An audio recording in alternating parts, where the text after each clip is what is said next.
السلام علیکم ورحمۃ اللہ۔ رب اشرح لی صدری ویسر لی امری واحلل عقدۃ من لسانی یفقہوا قولی۔ چوتھے رکوع کا آغاز ہے اور خلافت کا تذکرہ شروع ہو رہا ہے۔ اعوذ باللہ من الشیطان الرجیم، بسم اللہ الرحمن الرحیم۔ وَإِذْ قَالَ رَبُّكَ لِلْمَلَائِكَةِ إِنِّي جَاعِلٌ فِي الْأَرْضِ خلیفہ، اور جب تمہارے پروردگار نے فرشتوں سے فرمایا کہ میں زمین میں اپنا نائب بنانے والا ہوں، خلیفہ بنانے والا ہوں۔ خلیفہ ہے کیا؟ اس کی حقیقت کو سمجھنے کی کوشش کرتے ہیں۔ اس کی بہترین مثال ڈاکٹر اسرار احمد صاحب نے اپنے بیان القرآن کی تفسیر کے درمیان دی تھی۔ دیکھیے، ہم کم و بیش 73 سال پہلے انگریزوں کے غلام تھے۔ وہاں کراؤن رول موجود تھا، برٹش راج موجود تھا۔ تو دہلی میں کوئین کا ایک وائس رائے ہوتا تھا۔ اس کا کام کیا تھا کہ ہر میجسٹی سے جو بھی حکم آتا تھا وہ اس کو بنا دلیل مانگے امپلیمنٹ کرتا۔ ہاں، اگر کوئی واضح ڈائریکشن موجود نہیں تو وہاں کے سرکمسٹانسز کے لحاظ سے، وہاں کے حالات کی مناسبت سے غور و فکر کر کے جو فیصلہ امپائر کی مصلحت میں ہو وہ کر سکتا تھا۔ بین یہی رشتہ اللہ اور اس کے بندوں کا ہے۔ اللہ غیب میں ہے۔ اب جو ہدایت اس نے انبیاء کے ذریعے بھیجی، اسے بنا چونچرا نافذ کرانا، اس پہ عمل کرنا اور کرانا بندے کا کام ہے۔ ہاں، جہاں ہدایات ایکسپریسو نہیں، وہاں اپنی بہترین ججمنٹ کو وہ ایکسرسائز کر سکتا ہے۔ اسی کا نام اجتہاد ہے۔ پوٹینشلی ہر انسان اللہ کا خلیفہ ہے۔ آگے فرمایا گیا، قالوا اتجعل فیہا من یفسد فیہا ویسفک الدماء ونحن نسبح بحمدک ونقدس لک قال انی اعلم ما لا تعلمون۔ تو انہوں نے کہا، آپ ایسے شخص کو نائب بنانا چاہتے ہیں جو خرابیاں کریں، کشت و خون کرتا پھرے؟ ہم تیری تعریف کرتے ہیں، تیری تسبیح و تقدیس کرتے رہتے ہیں۔ اللہ نے فرمایا، میں وہ باتیں جانتا ہوں جو تم نہیں جانتے۔ اچھا، سوال یہ پیدا ہوتا ہے کہ فرشتوں کو کیسے گمان ہوا کہ یہ فساد پھیلائے گا؟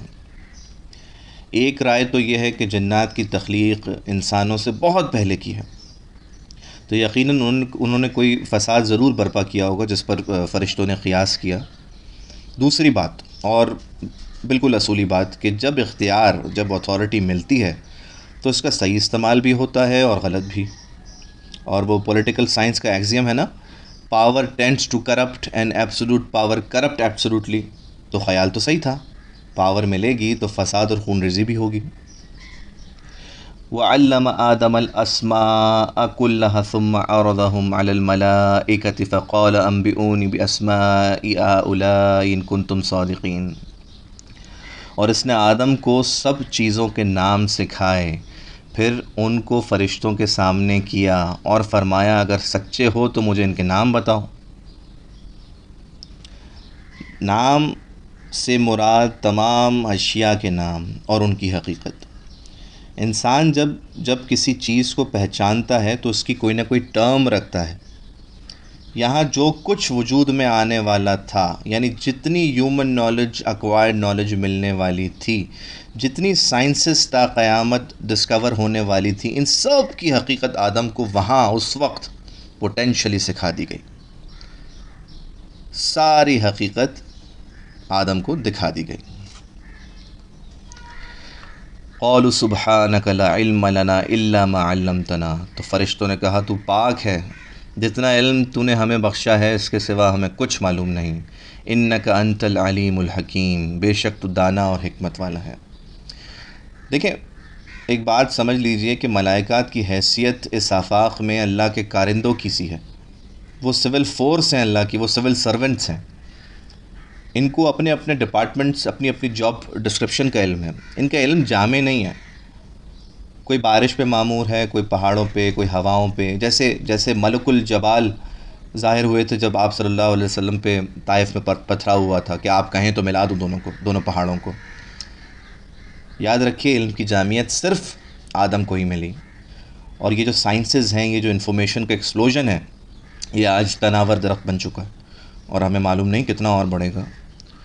قال یا آدم انبئهم باسمائهم فلما انبأهم باسمائهم قال الم اقل لكم انی اعلم غیب السماوات والارض واعلم ما تبدون وما کنتم تکتمون۔ اللہ نے حکم دیا آدم کو، اے آدم تم ان کو ان چیزوں کے نام بتاؤ۔ جب انہوں نے ان کو نام بتائے تو فرشتوں سے فرمایا، کیوں میں تم سے نہیں کہتا تھا کہ میں آسمان اور زمین کی پوشیدہ باتیں جانتا ہوں، اور جو تم ظاہر کرتے ہو، جو تم پوشیدہ کرتے ہو، مجھ کو سب معلوم ہے۔ وَإِذْ قُلْنَا لِلْمَلَائِكَةِ اسْجُدُوا لِآدَمَ فَسَجَدُوا إِلَّا إِبْلِيسَ، اور جب ہم نے فرشتوں کو حکم دیا آدم کے آگے سجدہ کرو، فسجدوا سب نے کیا، الا ابلیس سوائے ابلیس کے۔ اچھا، پہلی بات تو یہ ہے کہ یہ سجدہ کیا آدم خاکی کو تھا یا کسی اور چیز کو، کسی اور شے کو؟ تو جان لیجئے کہ یہاں پس منظر میں پورا مکی قرآن موجود ہے۔ یہ تو صورتیں مدینہ میں نازل ہو رہی ہیں، اور مکی صورتوں میں 2 بار اللہ تعالیٰ آلریڈی فرما چکا ہے کہ جب میں آدم کی تخلیق مکمل کر لوں اور اس میں اپنی روح میں سے پھونک دوں تب گر پڑنا اس کے سامنے سجدے میں۔ تو اصل تعظیم اس ڈیوائن ایلیمنٹ کی ہے، اس ڈیوائن سپارک کی ہے، اس روح ربانی کی ہے جو ہمارے اندر موجود ہے۔ اب دوسری بات، ضرورت کیوں پیش آئی؟ جناب جب تک سول فورس، سول سروس تابع نہیں ہوگی تو خلافت کیسے کرے گا بھائی؟ اللہ نہ کرے میں ڈاکہ ڈالنا چاہتا ہوں، باہر نکلوں گا، کتنے فزیکل فنومینا ہیں، کتنے فزیکل ایلیمنٹس ہیں، کتنی فورسز ہیں، کتنے فیکٹرز ہیں جو راستے میں آئیں گے جن پہ فرشتے معمور ہیں۔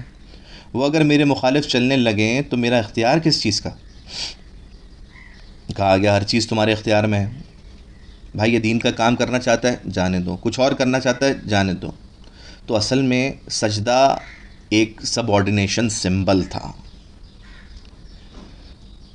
آخری بات، الا ابلیس ابا واستکبر وکان من الکافرین، اور غرور میں آ کے وہ سرکش ہو گیا اور ہو گیا وہ کافروں میں سے۔ تو ایک تو نقطہ یہ ہے کہ وہ ہو گیا سرکشوں میں سے، دوسری بات یہ کہ بسا اوقات کسی کی بدنیتی پر پردے پڑے رہتے ہیں سالوں سال، ساری عمر بزرگی کے، زہد کے، اور ایک خاص وقت میں آ کر وہ سرکشی عیاں ہو جاتی ہے اور جو اندر کی حقیقت ہے وہ باہر آ جاتی ہے۔ اگلی نشست میں چوتھے رکوع کے دوسرے حصے کو مکمل کریں گے انشاءاللہ۔ اللہ تعالی ہمیں صحیح معنوں میں اپنی خلافت کا حق ادا کرنے کی توفیق عطا فرمائے، آمین یا رب العالمین۔